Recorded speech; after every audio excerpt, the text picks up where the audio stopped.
you hear right there, the engines have been fired up here on the front straightaway at Chicagoland Speedway to begin this 5th round of Season 4 action.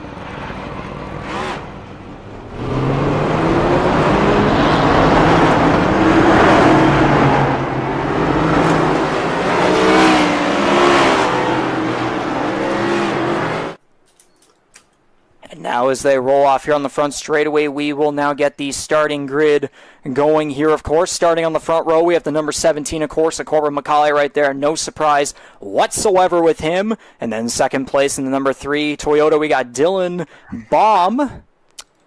On the second row here, we got Jose Mercado in the number 41 car in third place, who had quite the chaotic race over at Homestead, Miami last weekend, but was still able to come home with a solid finish, and he's getting a good qualifying position here, so good to see from there. And there's the number 36 Chevrolet in fourth of Michael Wolford. And again, as noted earlier, Mercado, the one race winner at Chicagoland in past seasons. Here as we take a look at row 3. Defending Rouse Cup champion Ty Higginbotham rounds out the top 5 in his number 97 Toyota. He'll have Matthew Patak for company alongside in the number 21 Chevy. He'll start in 6th. Moving on to row 4, we're looking at Scott Bailey in 7th place in the number 88 Chevy, and a familiar foe on the outside in the form of Darcy Ford, his number 64. Oh, well, he's going to be starting in the square root of 64. That's 8th. And then moving on here to wrap up the top 10, we got the reigning Rookie of the Year here, the number 1 of C.D. Mangrum in 9th place on the inside of the number 77 Ford of the underdog, as we'll call him. Sure thing, Hunter Young starts in 10th place to wrap up the top 10, and then heading on into the next row, we got the number 29 of Ford of Jonathan Moore, who's had a decent season there, and then there's the number 12 Toyota of Mike Marini starting in 12th. And we'll wrap up the rest of the grid, as again, we mentioned 16 drivers in the field tonight. We'll look at row 7 first, with Jason Butler drawing 13th place in his number 10 Chevy, and he'll have series founder Dan Cudmore on the outside, and the number 2 Ford starting in 14th. And looking to row 8, we've got the number 98. That's our man MC, Mark Cox there. And the number 98 Ford, he'll start 15th. And he'll be kept company by the number 15 of Kyle Knoll on the outside. He will start 16th. And then, of course, to wrap it up, starting in 17th, only 17 cars showing up here for the Chicago 200 tonight. The number 23 Chevrolet of Ryan Gibson, the 2020 champion, will start at the tail end of the field. So he'll be looking to get up and into the playoff grid as we will get going. The pace car rolls off right here. We're about to get underway at Chicagoland Speedway. It's the Chicago 200, round 5 of 20. Green flag is waving. We are underway. Looks like a pretty clean start here overall through the first turn and a half here, Riggs, as we get the leaderboard up. There we go. Indeed so, lap 1 of 134 here, and again, another 134-lap race as Corbin McCauley leads the way into turns 3 and 4. He's using the inside line, Dylan Baum using the high side in his number 3 Toyota. Jose Mercado jumping up to 3rd place on the high side right there, so a good start from him as they roll down the front straightaway. McCauley leading the first lap, no surprise right there. Scott Bailey taking a bit of a dive down low there to the apron down the front straightaway. He'll use the middle groove right there. You can see Higginbotham in that kind of Ricky Bobby style scheme right there, right behind in 5th place. Actually, a great start for Bailey there. He started 7th, and again, to jump up to 4th after a matter of, a lap and a half? Great move there from the 88. Indeed so, and looking at some of the battles going on back here. Almost 3 wide down this front straightaway. Darcy Ford trying to take a dip down low on Jonathan Moore. They will be 3 wide heading into the corner. And Jonathan Moore sliding up the track a little bit right there. That's going to cause Young to go up and slide up, but he's going to stay in front of Jonathan Moore right there as Darcy Ford takes advantage and will move up into the top 10. And now looking up here, Jose Mercado on the high side. Scott Bailey looking to the inside. So is Ty Higginbotham there as well through turns 3 and 4.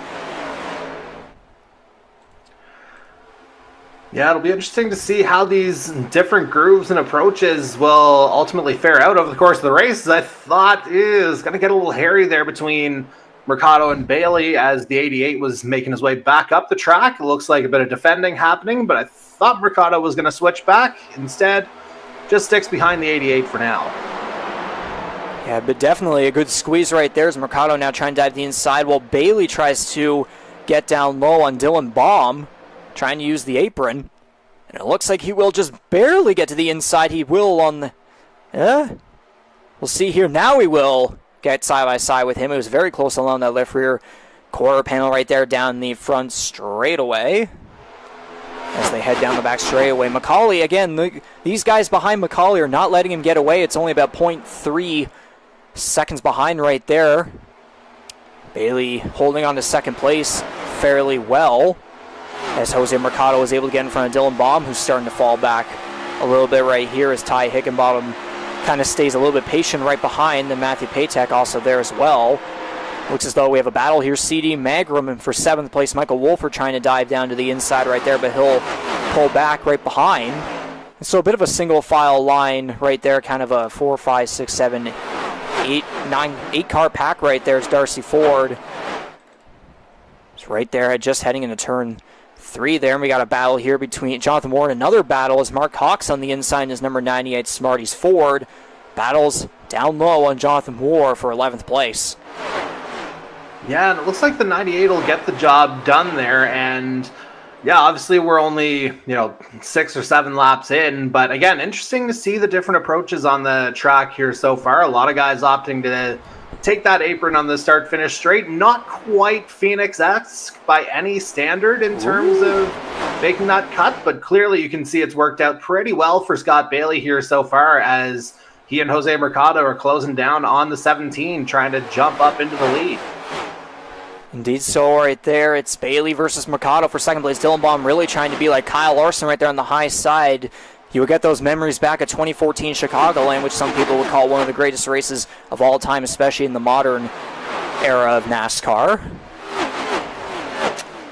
As they roll through turns 3 and 4 right there. Macaulay still holding on to the lead. Scott Bailey is quickly approaching, though, right behind. Trying to get a little bit of a draft right there down this front straightaway, and you can see the sun's not fully out for this race because, of course, this will be the first race where we eventually will get nighttime racing starting in the sunset, but eventually the sun will dip down. Bailey had a bit of a moment right there with the rear end, almost lost it. But again, the sun's going to go down, and the lights are going to come on, and we're going to get some night racing for the first time in this 4th season of Canadian Motorsports Network NASCAR racing. And I think we mentioned it a little bit earlier, but air and track temperature effectively the same here right about now, or at least it was at the start of the race. We're expecting it to go a little bit lower. Thank you very much. And yeah, we've talked about it a little bit over the course of the first few races here. Lower track temperature would lead to, maybe the potential for the tires not wearing out quite as much, maybe a little bit more grip as it gets cooler. Could lead to some longer runs. And again, we talked about Scott Bailey staying out for the entire duration of stage 1 last week in order to pick up the stage victory. Don't be surprised if there's more drivers who can follow suit there potentially. Indeed so. We might end up getting some of those longer runs. And now I'm seeing back here we got a battle between Darcy Ford and Michael Wolford as Ford tries to get into 8th place, moving up 1 position where he originally was earlier, and he will take that over Michael Wolford right there. So good to see from Darcy Ford, who has had a bit of a struggling start to the season. He ended up getting his first top 5 and top 10 at Homestead Miami last weekend, so the 2021 champion, especially after going through a little bit of a slump in 2022, definitely is trying to find some resurgence here for his first time on iRacing. Yeah, you don't want to call that race a slump buster per se, but it was definitely, a very encouraging result for the 64. One I know that he's been kind of chomping at the bit to get to, as we see a battle here, potentially Patak and Higginbotham coming together. I believe Higginbotham actually may have tapped the wall coming off of turn 2 there that last time they went around, but it looks like he's able to keep his number 97 Toyota going. Patak and him are still battling side by side down the front straightaway into turns 1 and 2. Wait, is Higgy going full on Ricky Bobby here? Oh, and he's in the wall again right there. And yeah, to answer that question, yes, I said that earlier. He went full Ricky Bobby with that scheme. Yeah, maybe he didn't want to do that necessarily with the driving on that particular instance, another little tap on the wall, but plenty of time for the 97 to get that momentum back. Indeed so, and then there's CD Magrum trying to move his way up. He's in 6th place right now, trying to squeeze into the top 5. using the inside line against Matthew Patek, but Patek is definitely going to get the better high line exit right there. Looks like he will. And I believe that's Hunter Young right there that's now getting past Michael Wolford for 9th place. Originally qualified 10th. So kind of in that range where he originally had his pace starting off to go right there. But looking back at the lead now, of course, here on lap, that'll be 15 to 134. McCauley leading by about 0.3 over Bailey. Bailey was about maybe 0.1 right behind a couple laps ago, and it looked like he had the chance there to catch up and even go for it on that high line, but McCauley just still keeping that advantage. There's no surprise there whatsoever. Now seeing, we're getting constant battles here as Higginbottom and Mercado are fighting for the bottom end of the podium as Higginbottom almost squeezing Mercado there. Mercado got his left fronted on that right rear quarter panel, the 97. Yeah, definitely some movement there. I don't know if it was full-on contact, but things looked to get a little bit squirrely there just for a second. Indeed so, and I'm trying to look at the schedule here very quickly for the stages. Yes, Chicagoland will be 40, 40, and 54 for the 3 stages. It's also what we've gotten for the past 2 races, I believe. It's been 3 races in a row at 134 laps. We will reduce down to 130 for Atlanta, though. And looking back here now, Mercado falling back now towards the bottom of the top 10 is Patek on that high side trying to take advantage. So is Dylan Baum making a bit of a comeback right there. Both cars down the low line between Mercado and Mangrum falling back, so the high line definitely prevailing right there. But we're getting some pretty good racing here, Jordy. Oh, it's 3 wide now. I mean... Whoa! Wow. I don't think we had to say anything there. 5 cars basically in a pod, 3 wide there at one point. Ultimately, Dylan Baum coming through as we got a 3 wide a little bit further down the field as well. Or at least we did. With Butler on that low line. I think Jonathan Moore was in there as well. And we're getting more 3 wide here, too. Man, wow. Oh man. It's just it's a good old show. It's a good old show. Don't tell. But you can't have the those personal reactions. Mangrum had a bit of a moment right there coming off of turn 4, but he's able to keep it going. But again, it's just kind of the the show. Don't tell. You can't have the personal reactions, but hey, it works. Yeah, I mean sometimes the pictures tell the story better than we can.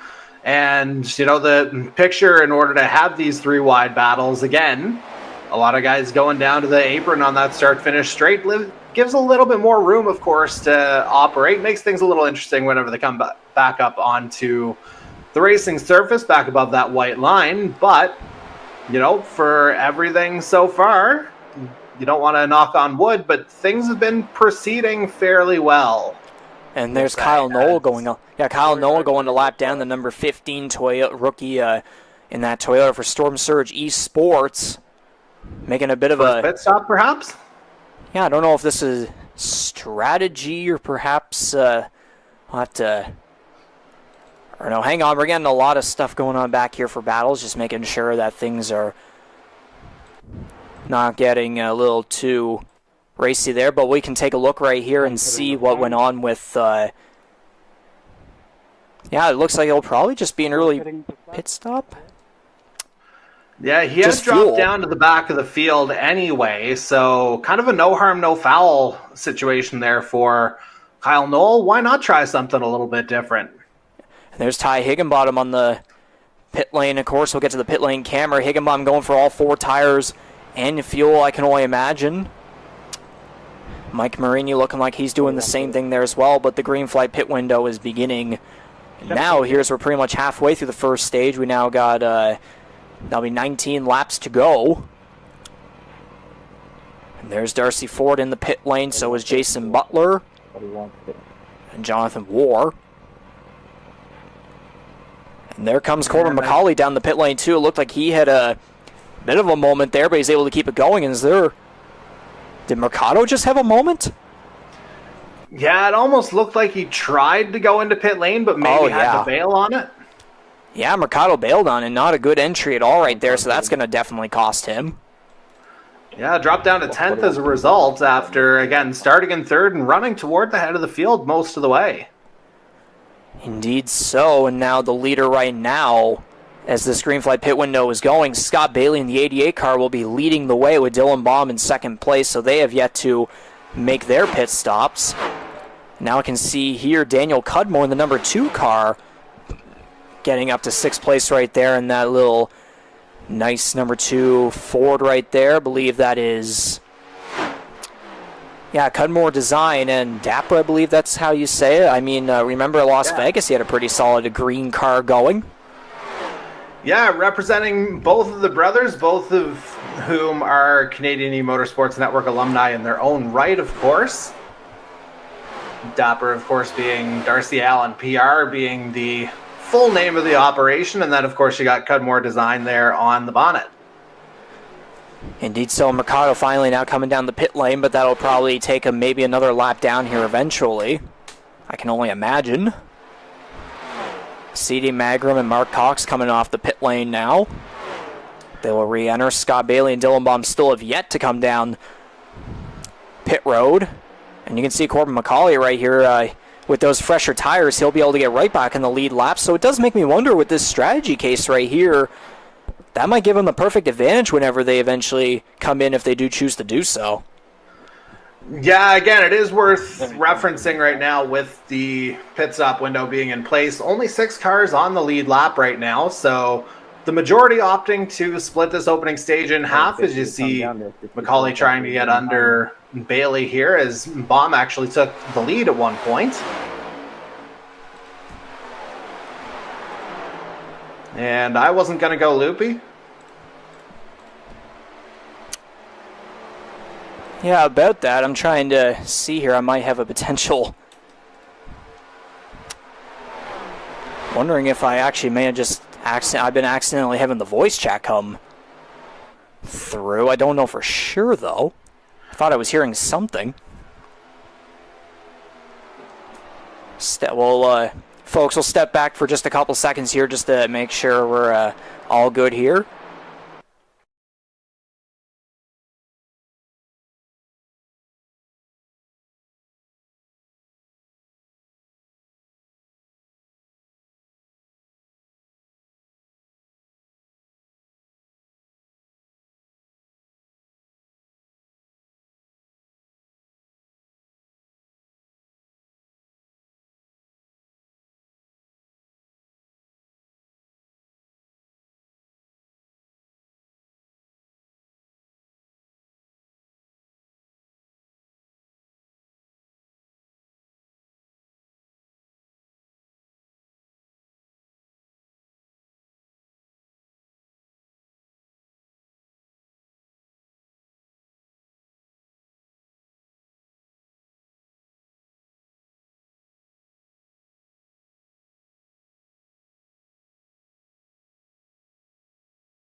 Sorry, folks, about that. Just going through a little bit of technical stuff, of course. I think I may have, for some reason, the voice chat in the game was staying on. So I was trying to fix that up. I just disabled it, so we should be all good now. But we definitely don't want to have the voice chat coming through on the broadcast because, you know, communications there can sometimes go a certain way. But we'll continue here with the racing action. But as we come back here, Daniel Cudmore now coming down the pit lane. He won't have a lap led here, I don't think, because now McCauley will be taking the lead as he'll be making his pit stop. So Corbin McCauley will now lead the way, and who will be second place now will be Scott Bailey, who is about over 2.5 seconds behind McCauley. So yeah, I definitely think McCauley played the strategies right there, because it was maybe like half a second or so behind earlier, but now it's now at 3. Yeah, it seems like coming in earlier was the prudent play if you look at the leaderboard itself. And obviously, again, we've kind of talked a lot about Scott Bailey tending to stay out a little bit longer on those stints. But yeah, it seems like the guys who opted to split it in half or half-ish. It seemed to work out pretty well for them. I would presume that Bailey and Baum made their respective pit stops whenever we were on the loop there just a few minutes ago. But yeah, as you see, the gap right around 3 seconds right now. I wonder if maybe slightly fresher tires will help Bailey toward the end of the stint. But granted, there's only 8 laps left in it. So, well, yeah, it'll be 7 at the line this time around. So maybe not enough time to make that happen. I don't know if there'll be enough wear in, say, 3.5, 4 minutes to make up 3 seconds. Yeah. And Dylan Baum, number 3 Toyota, just got in the wall, scraping the wall right there for about a second or two in turns 1 and 2. So a little unfortunate there. But look at this now. Matthew Patek. Okay, it's actually going to be a 4-car battle here for second place by the looks of it, as Matthew Patek is now going to go into second place and add what could be another extra point for his bonus points here. Scott Bailey drops back to third, but look at Ty Higginbottom diving right there on the inside. I think Bailey might have tapped the wall there. I'm going to very quickly check. No, I think it was just Ty Higginbottom getting the job done there. Bailey might be maybe Bailey might be wasting the tires up there a little bit more. But Ty Higginbottom moving up to third place there, and Dylan Baum's going to now try and catch up to Scott Bailey as we are winding down here. 6 laps to go in this first stage. Speaking of catching up, that lead has disappeared by a second between McCauley and Patak. It was 3 seconds from McCauley to Bailey there at one point. Now it's down to 1.8. So we could still have a bit of a shootout on our hands to end this stage.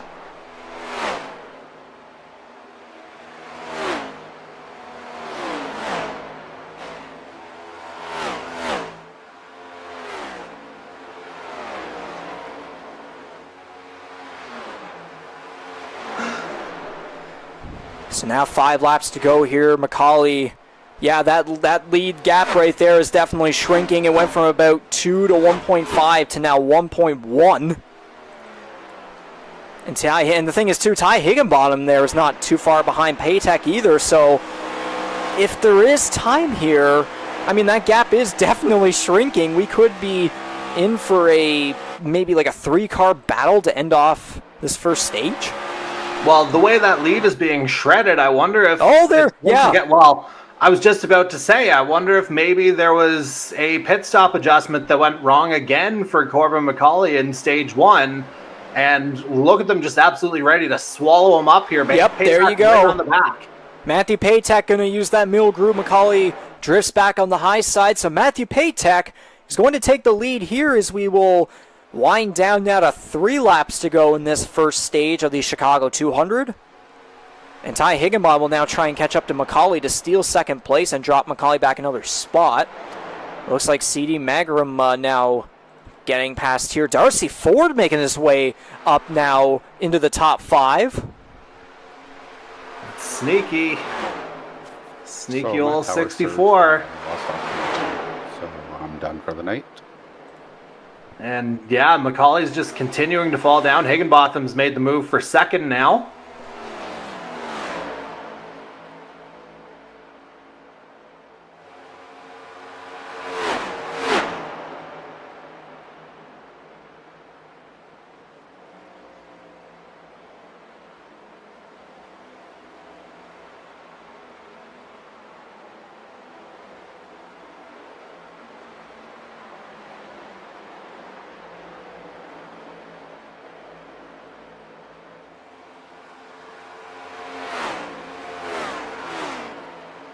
Well, I was just in communications right there with Jason Butler in the number 10. Unfortunately, he just told me that he went through a major power surge at his home due to a storm, so he will be the first car out of this race. And we got some inside info suggesting that he was running a virtual headset there tonight, so unfortunately the VR would appear to mean virtually retired. Unfortunate circumstances there for the 10, to say the very least. Yeah. Indeed so, and it looks as though right there we are going to conclude the first stage. Matthew Patek is going to get the job done, taking the first green checkered flag here. Ty Higginbottom will collect second place. Corbin McCauley does drop back to third. Darcy Ford will collect 4th, so definitely a good run from there. I think he was at the bottom of the top 10 there whenever that green flag pit window came to an end, and he comes all the way up to 5th, so he's definitely gotten some confidence and momentum going after finally getting, again, that first top 5 and first top 10 of the season at Homestead. And then you got C.D. Magrum there in 5th place. Dylan Baum will hold on for 6th. Scott Bailey drops back to 7th, although he had the pace for maybe like a podium result in the first stage, but he drops back. Was going through a bit of issues there after the window. And then Ryan Gibson in 8th place, again trying to get as many points, as many positions as possible, because he is currently the first driver outside behind the playoff line. Jose Mercado 9th place, and Michael Wolford will collect that one final stage point. And that means guys like Kyle Knoll, Jonathan Warr, Mark Hawks, Daniel Cudmore, Hunter Young, and Mike Marini will settle the rest of the field up until 16th. And then, of course, Jason Butler out of this race, I believe 20 laps down now, so very unfortunate to see for the number 10 car. But then on more positive stuff, it's great to see this for Matthew Patek. Yeah, absolutely. I mean, I've been kind of trumpeting his comeback here over the course of these first few races. And again, the results have been there. And I think this is his first victory of any kind. I don't believe he picked up a stage win in Season 2. So good to see the 21 emerging on top of the boards here, and as we see, the majority of the field coming in for a pit stop. And yeah, we'll have to see. I don't think anybody stayed out, but it'll be interesting to see if anybody did. Matthew Patek is going to lead everyone off of pit road with a 14.88. Actually, he may have had a barely slower time than Macaulay, but he actually made his way out first. So interesting to see there. We'll get the pit stop times off, and I'm going to see here who stayed out. I believe Mike Marini was the only car to not come down the pit lane that time. I would assume he may have been was he a lap down? I believe he may have been, as he's coming down now, it would appear. Yeah. He's now coming down, and now actually just noticing right now, if we look at the scenic view, if we get any here, you can see the sun starting to dip below the horizon. So at some point here, I don't know if it'll be maybe at the beginning of Stage 3, or maybe we'll get sometime in Stage 2, the moon will start to come out, and then we'll get the lights going. Yeah, I won't lie, the sky in that scenic view, it looked a little bit like the skies in Alberta here daily right now. And that's dark humor at its finest. It's just true dark humor. Reality. Yeah, basically true dark humor, but it's just reality, It's just the way it is, and I'm sure over here on Prince Edward Island we will be getting the smoke here very, very soon, and we'll have an orange sun. Yeah, it's a little bit daunting, no doubt.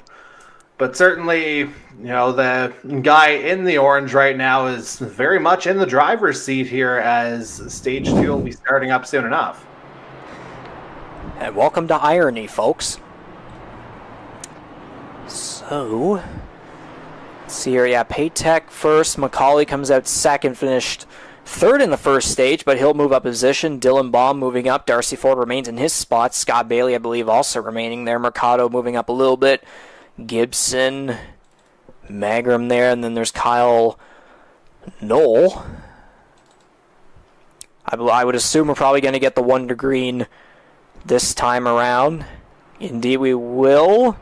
Macaulay jumping up to the high side there, so we will rack them up right here to get the second stage underway. Again, another 40 laps in the Chicago 200.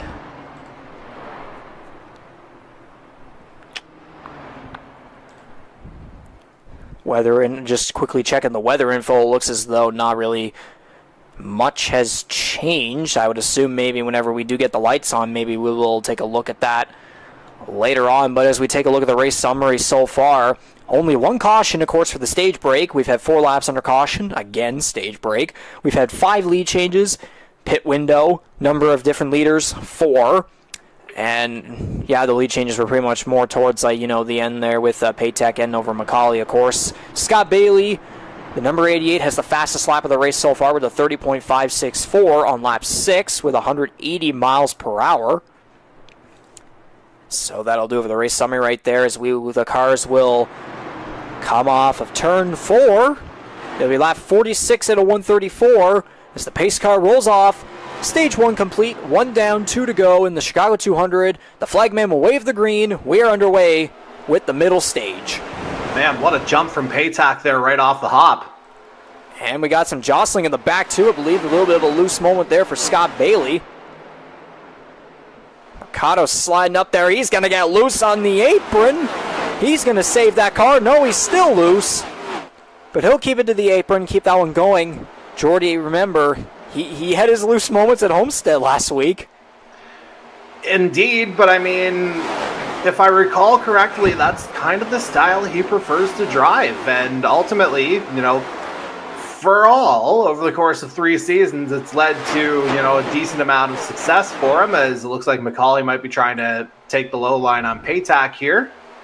And Patek's in the wall coming off of turn 2, so that's going to give much of an advantage for McCauley. I think someone else may have tagged the wall in the back. I couldn't see for sure, but anyways, back to the front of the pack. Patek leading the way, and look at Dylan Baum there again. He's the high side guy. His aggressive. We know that he's got quite the aggressive style, and of all 4 rookies that we have here for Season 4 of the NASCAR Series. And it looks like Higgy wants to make things interesting there too. Potentially a 3-wide situation if he can split up Baum and McCauley. Doesn't look like it for this time around here on lap 48. Higginbottom will then drift up very quickly to the high side. Now he's going to try and use the middle groove. There is that opening, but it's just not enough speed for Higginbottom just yet, so he'll have to settle still there. Right behind, I think now the opening's there, but no, he's going to instead remain on that high side behind Dylan Baum. Now he's going to try, as McCauley might...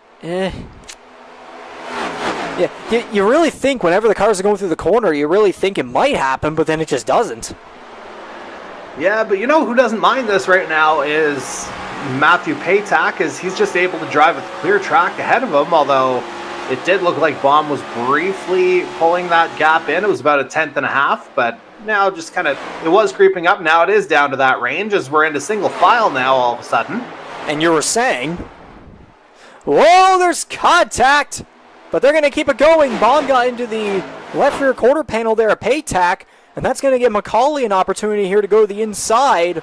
Higginbottom will also try and get involved in this scramble.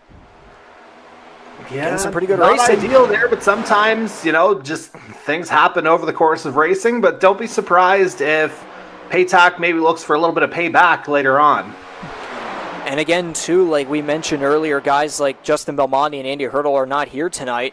So some people could assume that might give McCauley a bit of a little bit more of an easy race. But no, that is definitely not what's being shown here, because we're seeing a guy like Matthew Patek who's challenging up here, and he's been very, very solid here in this season. He got very close to the left side of McCauley, but they're able to keep it going. It's pretty much like a 5-car pack going at it here. Even Scott Bailey, CD Magram's just kind of, and Darcy Ford, they're just kind of waiting for something to happen, I would think. And something nearly did there coming out of turn 4 onto that start-finish straight. It looks like Baum may have gotten a little bit loose, maybe a light tap on the wall, but ultimately able to keep forward progress here as Scott Bailey's going to go low on him.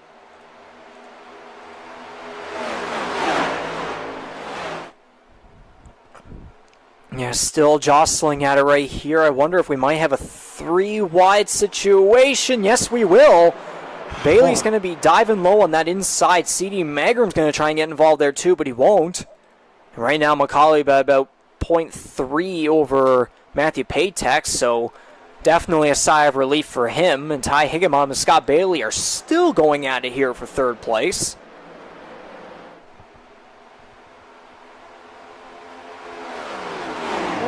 Looked like it was going to get a little tight there between Higginbotham and Bailey, but both guys, known to be very respectful on track as well, it has to be said. So if something was to happen, certainly there'd be no malice between either of them, and it looks like Higginbotham has cleared for the position. Almost got a battle right there between Mercado and Wolford, who are just outside the top 10 there. Ryan Gibson would be that guy there at the bottom. Mark Cox making his way up there at the bottom of the top 10. Good to see from his car, who he's, in some of these past 4 races, he's hit the pace for top 10. He's even been up there for the top 5, but he just really hasn't been able to show the results. Like, the luck just really hasn't really been there for him. Yeah, something tells me he may have missed one somewhere along the way as well, which might have him kind of outside that picture right now. Yes. But again, as you say, kind of hard luck if he has any luck at all. Yeah, he actually wasn't even in attendance at Homestead. He got 8th at Daytona, 15th at Auto Club, and then 18th at Las Vegas. It's kind of it's kind of funny in a way. You can see right there, like, or what I'm seeing here. He goes from best to worst in the finishes, but in the qualifying, it was, or maybe I was seeing something differently there. Yeah, it was worse than good than middle there, but I was seeing something different. But anyways, yeah, it's just been kind of, an up and down, inconsistent running here to start off the campaign for Mark Cox in his return for the first time in a little bit. Well, if you recall a couple of weeks ago in one of the many wild stage 3s we've had, he was the race leader coming out of a caution late in one of those races. I think it was a couple of weeks ago. Can't remember the track right offhand, which, not great research from me, but he was definitely in contention there for, a good chunk of it, but again, got caught up in, I believe, an accident later on that kind of punted him down the final order. Indeed so, and it looks as though Paytek's going to fall back. Scott Bailey's going to take advantage of second, but yeah, Macaulay, we were saying earlier, Paytek is more the guy to have a sigh of relief there, but now it's going to be Macaulay's turn to get that as he leads by about almost 0.7 there over Bailey. But yeah, it's pretty much second through 4, 5, about 6th or so where we're getting a bunch of cars coming here together, and then Dylan Baum and Kyle Knoll are slowly making their way up, and then there's a bit of pack racing back here for the top. Bottom of the top 10 is Mark Cox, Ryan Gibson, Jose Mercado, Michael Wolford are going at it. Yeah, 1 through 12 separated by 3.5 seconds. Really not a whole lot in the grand scheme of things when you think of all those cars. Indeed so, and now we're again battling up here. Look at that, Higginbotham there on the high side. Paytek still falling back. Darcy Ford and C.D. Magrum are going to try and make their way up as Magrum slides up to the high side there. He's going to get right in behind Paytek, though. Definitely a close call there.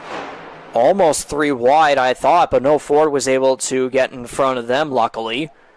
And he'll make his way up into 4th place. But Magrum is now going to try maybe take a dive down under him, but no, that's not going to be the case. He'll get over Paytek at least for 5th. Yeah, I wonder if maybe there's a little bit of a conservation effort in play here from the 21 somehow. Maybe trying to, do something a little bit different from everybody else. Hard to say without knowing what's going on in the man's mind himself. Because again, he was leading the stage at the beginning here, opening a couple laps, and did of course pick up stage 1. But yeah, I wouldn't be entirely shocked if maybe there's a long game play here for 21. Am I seeing this correctly? Jason Butler's back? Well, if he's it's still only showing 20 laps down. Yeah, there he is. There's a 10. Yeah, and I'm trying to click that live, the 2 arrows in the live button here to make sure I'm live, and indeed so. Butler has decided to keep going. He originally told me he was done for the night, but I guess he's still going.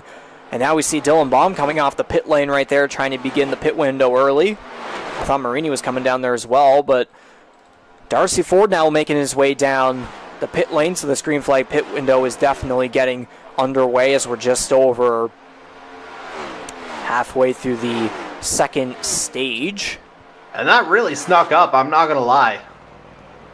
Indeed so it did, and yeah, that'll be Ford and Higginbotham on the pit lane right there.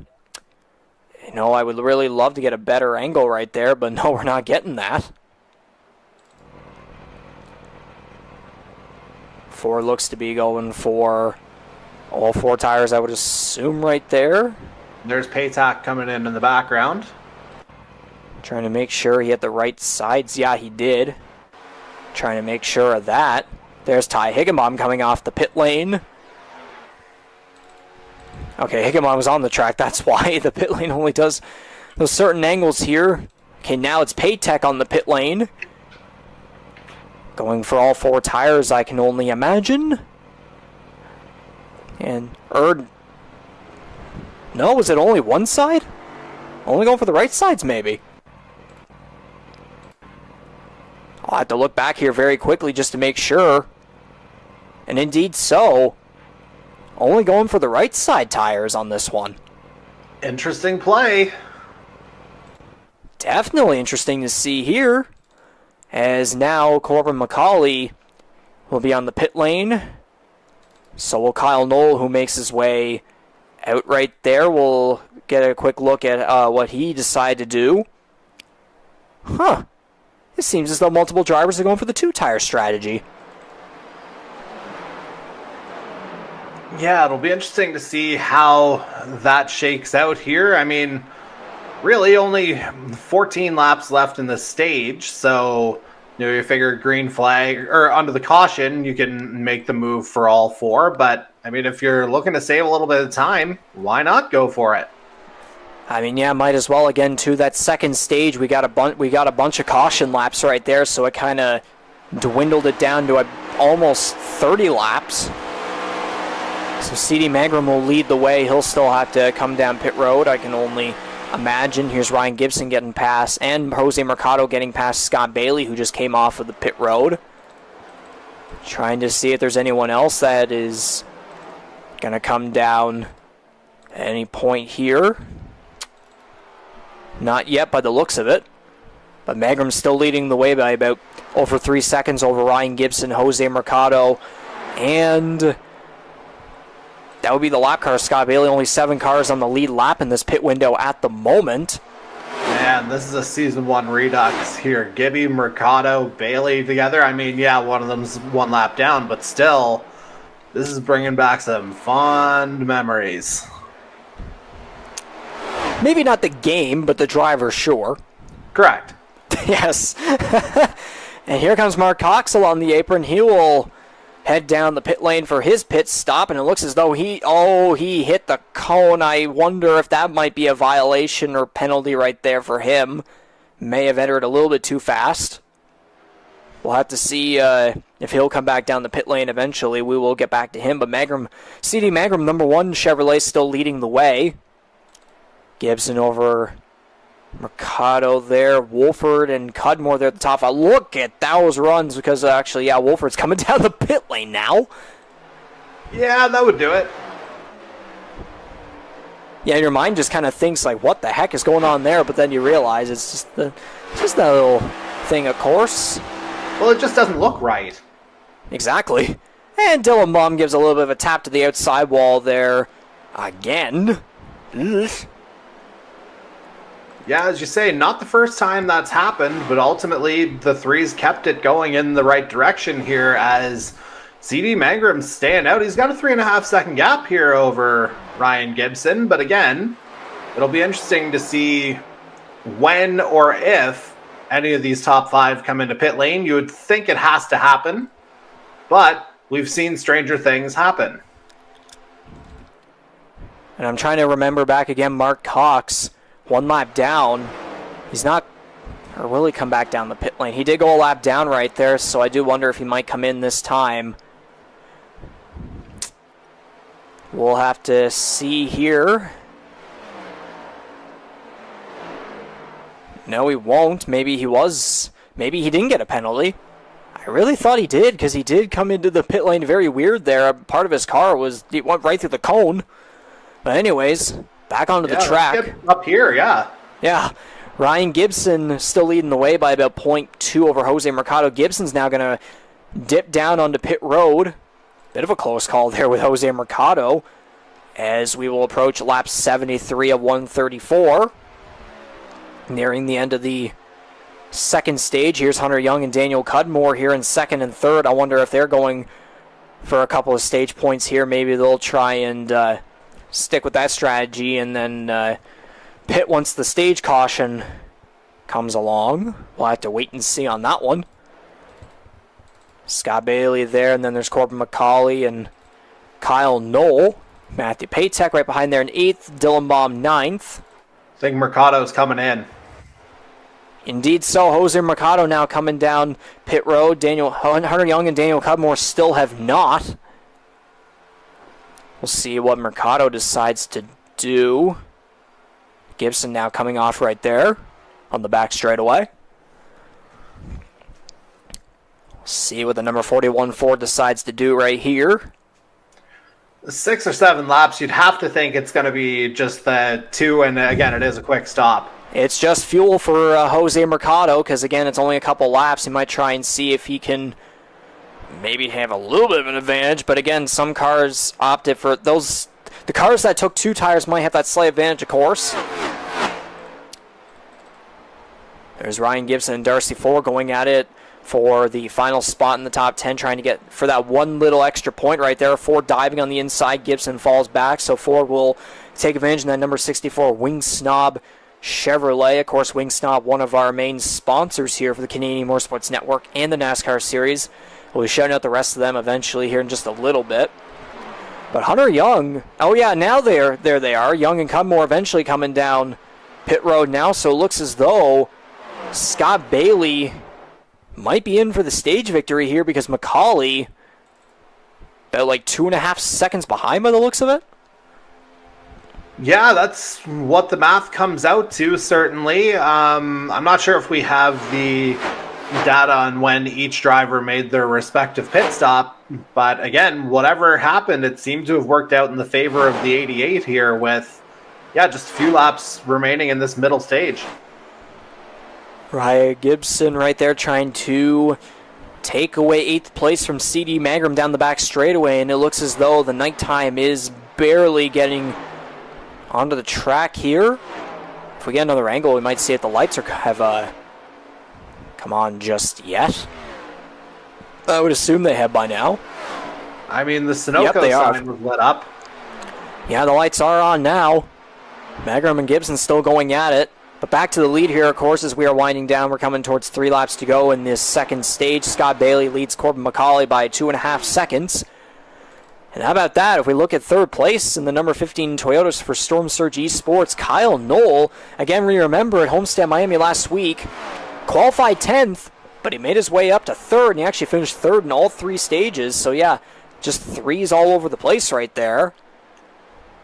And again, just earlier tonight, he was dead last at one point. I think he may have been first to make a pit stop. And again, we wondered if maybe there was going to be something going on there for maybe a longer term play. And, he finds himself in 3rd. So fair play to him.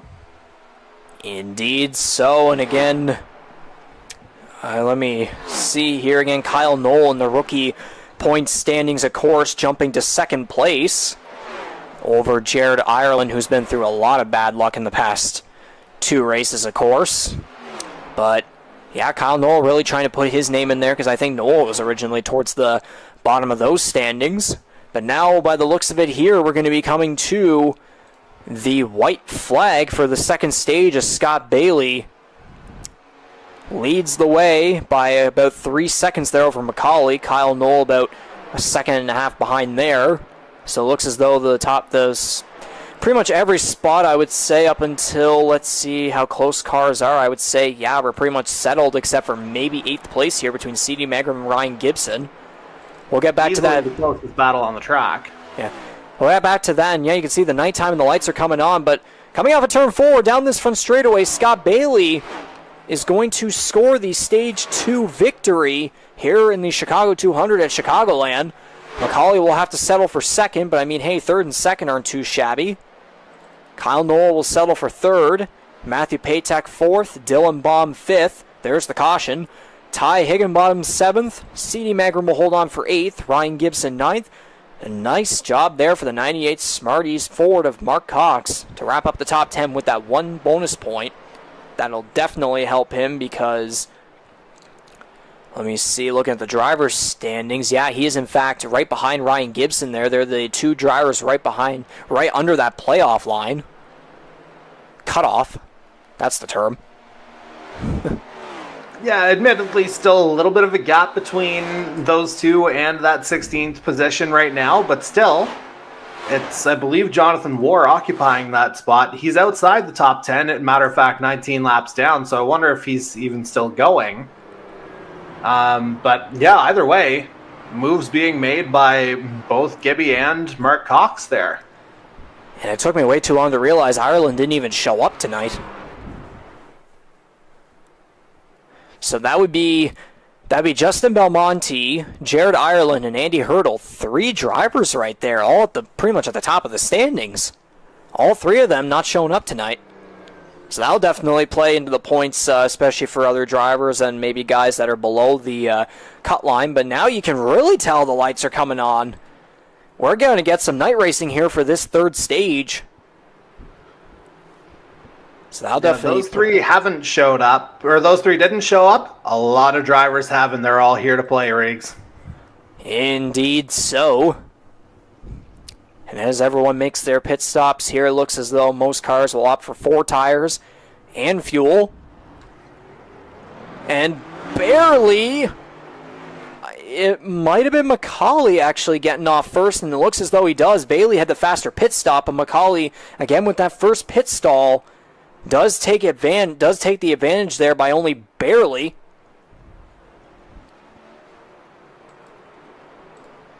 So good stuff to see there from the 17, who has been, again, I mean, he does have 4 races in a row with top 2 finishes, but we have seen a lot of cars challenging him, and he's even said in the past couple races, even though he's gotten some of those good finishes, he's had to go through a hell of a lot of battles, and he has definitely been complimenting some of these other drivers, including guys like Scott Bailey, Justin Belmonte, Jared Ireland. Then there'll be other guys like Darcy Ford and Andy Hurdle coming into play. So again, what's good with him is that he's not arrogant. Like, he's not all cocky and all that. Like, he understands that he's battling with these other guys, and he knows that it's challenging. He does get those good results. Again, second, first, but he's had to go through hell and back to get those results. Yeah, no kidding. I mean, we made a lot about him kind of having the highest driver rating within the series, within the kind of iRacing confines going into the season. Certainly, justifying it and backing it up, but how many times have we talked about the depth of this field, Riggs? It's come out, each of these opening 4 rounds, and it's doing so again tonight. So absolutely nothing is certain here as we get closer to the beginning of Stage 3. Indeed so, and I'm wondering how careful I should be with what I say next because of how the racing's been. And the fact that the only 2 cautions we've had are for stage breaks. Just let it happen. Yeah, we'll just do show, not tell. I guess we'll go back to another topic so we can avoid the potential jinxing there. But yeah, again, you were saying McCauley does have the highest I rating of anyone in the field. But again, it's just like, whenever I was saying there, he doesn't have any arrogance with anyone in this field, of course, because again, I've mentioned a couple times with him, especially during that one interview, I believe it was at Las Vegas. He was like, even though I do have the best I rating, that doesn't have to mean anything because really I rating really just depends on how long you've been racing. It's not just success, but it's also how long you've been doing it and how experienced you are in terms of, again, how long doing. Like McCauley's been on iRacing for over a decade now, or I believe it would be exactly a decade now. So again, that experience comes into play, and there's all these other drivers who may have only run for maybe 2, 3, 4 years. Some guys have only been in their first year, and yet like a guy like Daniel Cudmore, for example, just got started within the past couple months, I believe, and he's already made his way up Cudmore's already made his way up to Class A. I mean, there's some guys who are definitely willing to put the work in, and I mean, you see the end results at the end of the day, and even though, sure, we've had some incidents over the last couple of weeks, you can't really deny the overall quality of the racing from start to finish.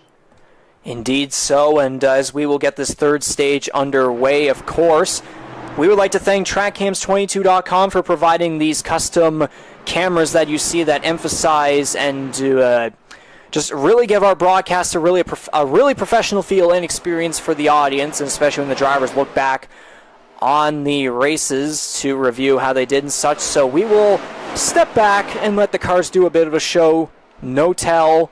We got the TrackCams22.com, crank it up. Or maybe and as not. I say that, we have trouble in the back.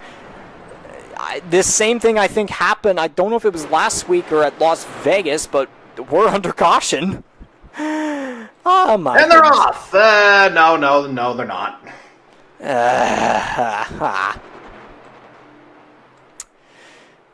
Well, crap. Well, let's take a look at some of the TrackCams 22 replays. Indeed so. We'll do that. How about that? Alrighty then, so we'll have to see what happened here.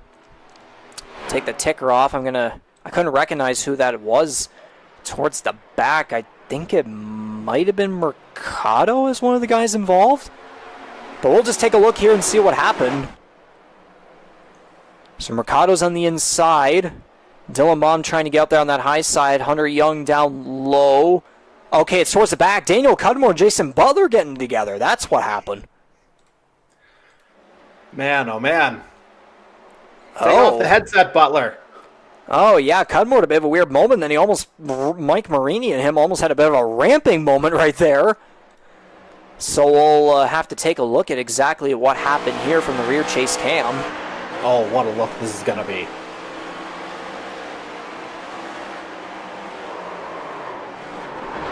Yeah, the contact, Cudmore just kind of comes down. I don't know if maybe Marini was coming up a little bit as well. Could be kind of an equal fault thing. Butler effectively a passenger there at the end.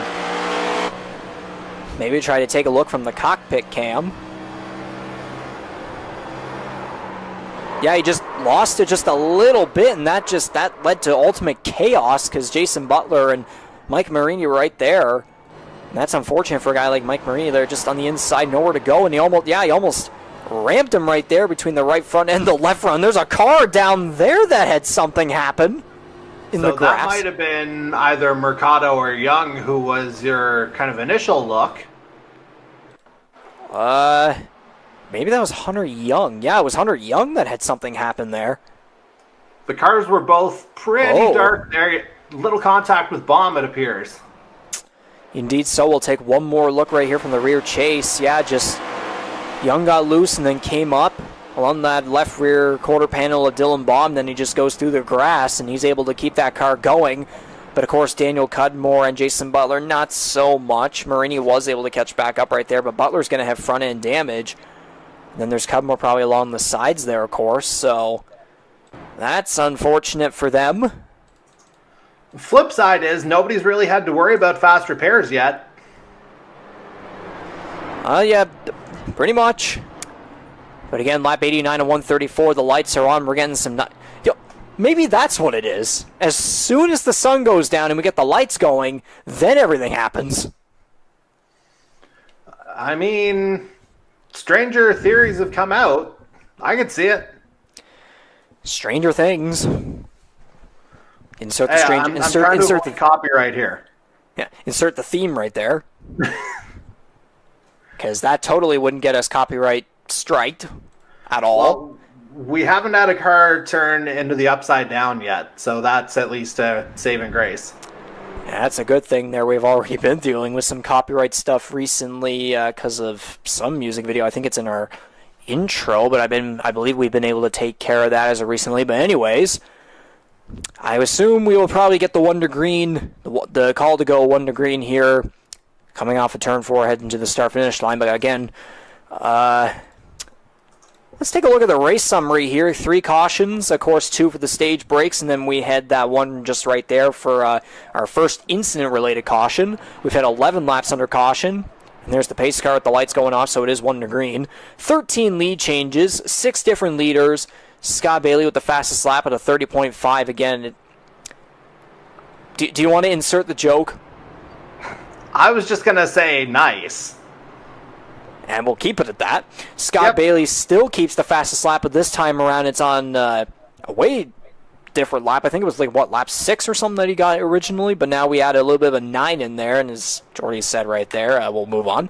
30.561, 180 miles per hour once again. Looking at the weather info, the track temperature 26 degrees Celsius now, dropped by about 1 degree right there. Air temperature I don't think took a change at all, still mostly cloudy conditions. The wind speed I think dropped a little bit as well, the wind direction changing there too, but nothing really to show off right there. And this time around I said a little bit too much as the cars roll past the start-finish line. Probably should have started just right there, but we'll try it again for a second time around as the cars will come off of turn 4. And there's Justin Belmonte actually in the chat saying good luck everyone, sad I had to miss out, but yeah, we definitely miss you, Belmonte. Can't wait to see you once again, but let's try this one more time. The TrackCams22.com, crank it up, starts, attempt 2 begins now.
So that'll officially do it right here for the TrackCams22.com Crank It Up. We thank you guys at TrackCams22 for providing us these custom cameras, of course, which really, once again, emphasize our broadcast and give us a professional and definitely way more fun look versus the limitations that we had back on NASCAR Heat 5, of course. This is part of many benefits that we get here on the iRacing service. So once again, TrackCams22.com, thank you very much. Links are in the description for their packages, including the oval package, the NASCAR oval package that we use, and we'll be continuing to use for the remainder of the season. And of course, shouting out our other sponsors as well: Holland Hurricanes, Kyle's Fried Chicken, Rampage Coffee Co., Wing Snob, and the team and sponsor GTR. You can find Wing Snob on the number 64 car of Darcy Ford. And for GTR, of course, you can find drivers on that team including Jose Mercado, Jonathan Peden, and CD Magram. And so right back into the racing, of course, we're here on lap 98 of 134. I can only imagine we're now going to be on lap 99. Corbin McCauley leading the way by about 1.5 seconds here. Scott Bailey and Kyle Knoll are now going to go at it here. Knoll dropping back here to third as Ty Higginbottom will try and get involved in the battle. Yeah, I think Bailey might have just made that move coming up off of that start-finish apron. Indeed, and Bailey and Knoll still going at here. Bailey in the middle, Knoll on that inside. Knoll trying to keep it close, and there's a bit of a wall contact there from Dylan Baum. His right side's been used tonight. I mean, in terms of used upright sides, I think Ross Chastain might want a word with you in terms of how effective that can be. But, you know, the 3 is still, again, pointing in the right direction and pointed up the board still as he's still running 6th. Indeed. So, yeah, you could definitely use Ross Chastain as a mentor. I don't know. Although I don't know if you'd want that after what happened recently at Darlington. But we'll keep our mouths shut on that one. Again, McCauley still slowly gaining an advantage on everyone else in first place, trying to look to get 3 wins in a row. Again, no driver in NASCAR Series history for the Canadian Motorsports Network has ever done that. So we might end up breaking that right there, finally be able to put that into the record books, as he's 2 seconds ahead of what we've got, like pretty much like a 3, almost 4-car pack going at it here, which, again, oh my goodness, Kyle Knoll with a big block. Higginbottom trying to block Scott Bailey as he makes the dive down low. They're going to be 3 wide for second. Higginbottom going up the track. There was touch right there with Kyle Knoll, but again, you're seeing the gap between first and second. That's only going to cause McCauley to gain even more of an advantage. I was going to say that before the contact.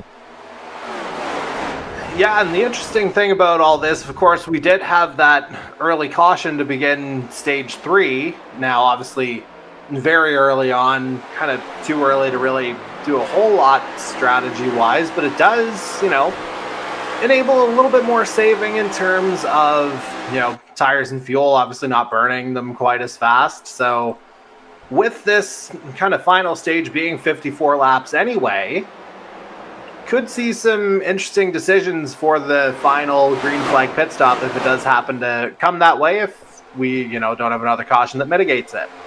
We're basically getting 2 packs of racing here. McCauley can breathe a sigh of relief because, again, you got like the second to, or no, Scott Bailey's now going to have a sigh of relief there probably. Ty Higginbottom trying to take advantage over there now, but it's pretty much about 3 or 4 cars close back there. And then towards the back end of the top 10, you got, yeah, that'd be Mark Cox, Jose Mercado, and Hunter Young at the bottom of the top 10. Just got racing pretty much everywhere. I mean, that's kind of what we want. We did have an incident, of course, towards the back of the field, but we're really getting some really good racing here after what was a little bit of third stage chaos back at Homestead, Miami. So, again, we're getting some good stuff here. Again, though, too, like, you could play in the factor of guys like Justin Belmonte, Jared Ireland, Andy Hurdle not showing up tonight, so. But again, the other guys who've had the opportunities, they have absolutely stepped up, and look at the race we've had as a result. Indeed, they are definitely putting on a show here. I can only imagine the drivers after this race will be complimenting it as per usual. Again, in real life, Chicagoland Speedway, not a track on any of the NASCAR schedules anymore, as they have instead opted for the Chicago Street Course, which has definitely gotten some polarizing responses, and there's been we've all been seeing many people in the NASCAR community online as Dylan Paul makes more contact with the outside wall there. But we've definitely been seeing many fans in the NASCAR community and now there's a big hit for Darcy Ford now. Just anyone around Dylan Baum's now going to end up getting that curse by the looks of it. But now, as I was saying, look at the launch Ford got off of that, though. Pretty much. But again, many fans in the NASCAR community have just been practically begging to get Chicagoland back, because again, there's been a lot of logistical stuff going on Oh, there's even more contact right there. Kyle Nolan, CD Magram, sophomore versus rookie going at it. And then you've got the 2020 champion Ryan Gibson right behind them. Probably having a little bit of a chuckle in his number 23 MBR Chevrolet. Yeah, Again, the drama's not done with this one yet. Not by a long shot. no, it's still lap 108 and 134 will be coming to lap 109. But again, McCauley just with a massive advantage of almost 3.5 seconds over second place. And now we got a car coming down the pit lane. That would be Kyle Noel. So that'll begin this pit window here for the third stage. Again, not 40 laps. It's 54 this time around. Probably, I believe it would be around 50 if we count those caution laps at the end of the second stage on that caution break. Again, I was saying, though, too, like logistical issues that cause some polarizing responses in terms of the Chicago street course being used for the NASCAR Cup and Xfinity Series in real life. So we'll just have to wait. For Noel, it looked like. Indeed so. We'll just have to wait and see how it goes. Again, we won't know until we actually see it all. But again, though, personally, I would say I would definitely want to have Chicagoland come back because I would say with the next gen being very good car on intermediate tracks especially, which is something that fans have always been begging for in real life because of the Gen 6 just kind of being more of a short track and road course and super speedway car. I can only imagine the next gen would definitely be a good car at Chicagoland of all tracks because, again, of the multi-grooves and such and the way tire wear works around them as well, and it can be a pretty bumpy track as well, too. So we'll just have to wait and see on how that plays out in real life into the future, how the Chicago street course goes. But anyways, right back into this, of course, Matthew Patek making his way onto pit road. Yeah, pitting from, I believe, 11th or 12th. So, not really a whole lot in the way of strategy going on here for the 21. But, maybe he finds something in the last, 22 laps. Of course, coming in a little bit earlier. Notably, 4 tires on for Patek this time around, compared to 2 from Noel that we saw before. Excuse me if that little burp was heard right there. But anyways, McCauley, again, 3.5 seconds over Bailey. Let's see. Yeah, Darcy probably should have the pit stop times on right now. But Jose Mercado, Michael Wolfer, and Darcy Ford on the pit lane right now. Ford looks as though he'll be going for 4 tires. And everyone else looks as though they will be doing that as well, as there comes CD Magram down the pit lane. Those other 2 cars right in front will eventually come off the pit lane there here on lap 113 and 134. Little quick typing math here. I believe that only 21 laps to go. Indeed so. Thank goodness I have the internet for that. Scott Bailey will now make his way along with Ryan Gibson. They're the 2 veterans coming down the pit lane, and I believe, who else would that be? There's Mark Cox behind. That was Hunter Young I was seeing. And Magram took 4 tires on his stop as well. That'll be good to note for later. So Kyle Noel, he might be a bit of an outlier here, just taking the 2. Indeed so. We'll just have The to see how that. positions are there. We'll have to see how that plays out. And now Corbin McCauley's going to come down pit road. And every time he does, I fear for that iRacing pace car, because it's right there.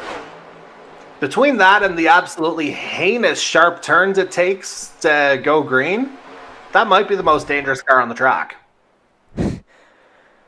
Got a point right there. McCauley had a bit of a slide into his pit stall, a little bit sideways, pointed towards the pit wall, and then he's going to completely warp through the pace car because physics. And so, toggle off the pit stop times right there. We'll get back on the track. Dylan Baum, a guy who has, again, we mentioned aggressive styles. His right side has indeed been getting some aggressive action in this race with many wall hits. Again, he just loves that middle to high grooves. There's Daniel Cudmore getting a little bit of time up there after his incident earlier. I assume he would have used the fast repair because there definitely was damage to his sides after that incident involving, there's the car in front right there, Jason Butler, and also Mike Marini, of course. And I believe I just noticed, too, Jonathan War is out of this race, I believe 54 laps down now. I would say so, yeah. Meanwhile, Baum just came in. And there's Jason Butler, 18 laps down. He's out of this one as well. Maybe another power surge must have happened. And you were saying about Dylan Baum there. Yeah, there we go. Or no, Butler's still in this one. Had a bit of a brain fart right there. But Baum with a bit of a loose wiggle right there coming off the pit lane. And there will be McCauley, Bailey, and Knoll. Yeah, you see right. Oh, Baum, sorry, had a loose moment there, coming a little bit fast off the corner. Now he's going to spin. Squirrely. He's going to spin the car through the grass on the back straightaway. He's going to come back up. One lap down still. Is he going to come back down the pit? I'm very confused. Okay, he's going to come back. Back out. Marini's in. He's going to come back up the track now, along the apron on the front straightaway. 5 cars here on the lead lap. Cudmore and Marini still have yet to make their pit stop, or now comes Butler and Marini. But I think this right here might be it for the finish. McCauley, Bailey, and then again, as you mentioned, Kyle Knoll only running on 2 tires. So, again, McCauley had quite the advantage there for most of Stage 3 up until the green flag pit window. And it looks as though he might get a challenge here. Yeah, as I said, I don't think this one's over yet by any stretch. Obviously, 14 to go at the line anyway would dictate that. But, yeah, that gap is relatively close. Meanwhile, we got 3 wide here. Yeah, I don't know if that's all for position. Yeah, Cudmore will be now coming down the pit lane. Magrum was close there, but it was kind of that veteran thing you were mentioning there earlier, too. Like, it was Cudmore, Gibson, and Ford. I guess that can give you nostalgia. Indeed so. Sorry, I was taking a drink. That's why I sounded kind of echoey there. Yeah, my voice is my throat's starting to feel a little bit. I was mentioning earlier before the race. I was mentioning to you, my voice is a little bit scratchy here, but I'm actually doing pretty fine. Although it's starting to get a little bit scratchy, so hopefully this thing will be able to come to an end eventually. But McCauley leading Bailey by 0.3 on lap 121 of 134. Will be very, very close to 10 laps to go here very soon.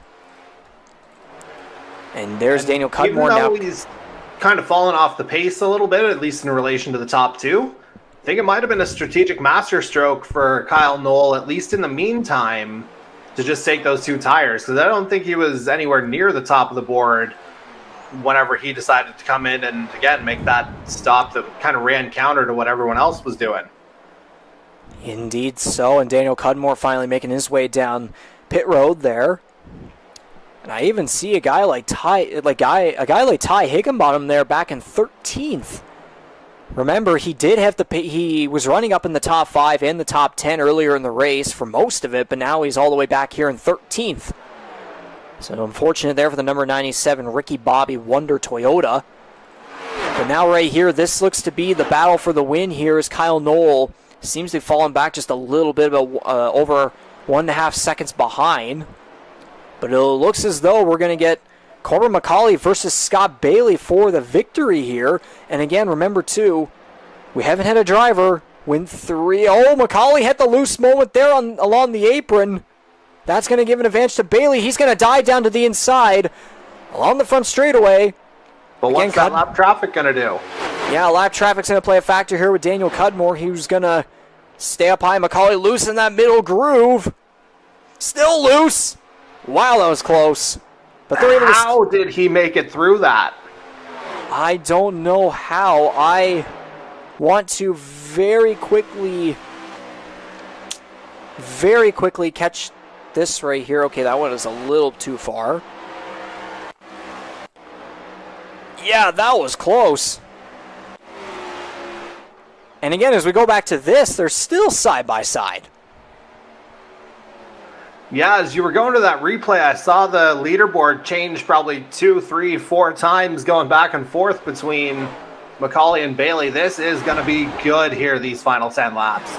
And again, no driver in this series' history has won 3 races in a row. I'll keep saying that fact no matter what, because Macaulay could finally get that into the record books here tonight, but it seems as though it's just been a curse because in the past we have had drivers win 2 races in a row. There's going to be contact! Contact!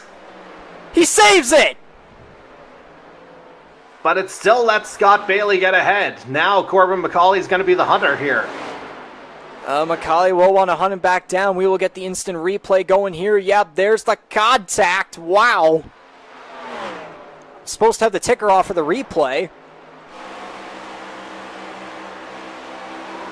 Yeah, it looks like I don't think he was a goalie in the Charlottetown Abbey system. You can correct me if I'm wrong, but that was a hell of a save. That would be a forward.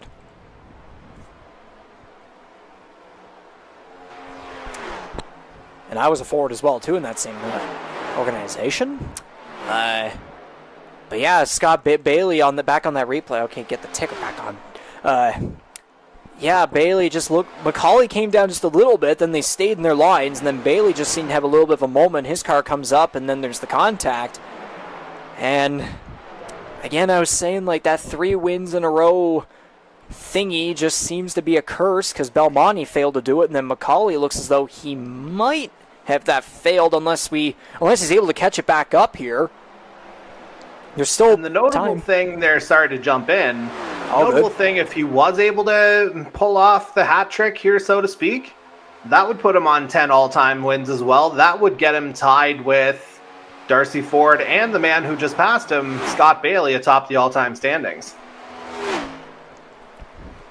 Good information there from you, of course. Not surprised to hear that one, but yeah, Kyle Knoll again with that 2-tire strategy. It's unfortunately not going to be for the win, but it will indeed. It looks as though it will still be for a podium finish, at least another week in a row here. But we're not done battling up top. Look at this. No, not at all. Again, you see those gaps right there. Knoll like 7 seconds over Ceedon Megan, Ryan Gibbs, and Dylan Baum, and all of them who will probably be battling. But Macaulay is going to get Bailey loose on that left rear quarter panel, and we're going to get a battle back going here. It's a good old classic Chicagoland finish we may get here. We'll be coming to 4 laps to go. Just getting those shades of like Kyle Larson versus Alex Bowman, and then Larson versus Kyle Busch. The latter one is definitely more of a memory. And then back to 2014, we got like Kyle Larson, Brad Keselowski, Jeff Gordon, Kevin Harvick, all those guys going at it with that unbelievable package that they had in the Gen 6. And it looks as though Bailey got a little bit loose coming off of turn 2. He's going to slide in behind Macaulay. He'll try to use the high side, a little bit of a middle to high groove there. Macaulay using the inside. Bailey might get a little bit of a better exit and a better draft right here. You can tell it's barely working. Yeah, Bailey working. Yeah, we'll give you that one. Close. You've done many of the... Okay, that might have just done it. Bailey into the wall, the outside wall there coming off of turn 2. That might have just done it right there. Before, but how quickly did he wind up on the back bumper again right after? I mean, 2 laps to go, you never know. Macaulay could have a mess up here, but it looks as though that might have done it. Because now we have 2 laps to go here in the Chicago 200 at Chicagoland Speedway. Looking quickly at the driver info tab, Macaulay's led 78 laps. Remember, of the 134 laps in Homestead last week, he led 91 of them. So just a little less this time around. But it's still pure domination. Meanwhile, then there's Scott Bailey, who's led 17. So definitely a difference right there. But again, coming off of turn 4, the number 17 Holland College Chevrolet is going to see the white flag. Final lap here at Chicagoland Speedway under the lights for the first time this season. And it looks as though that curse of someone winning 3 weeks in a row not happening. It looks as though it's going to happen here. Yeah, that gap really stretching out here. A little over 1.1 seconds here as Macaulay comes down the back straightaway into 3 and 4, and I will shut up. You take it from here. To the checker flag, that'll be 3 races in a row. The Chicago 200 at Chicagoland Speedway will go to Corbin Macaulay.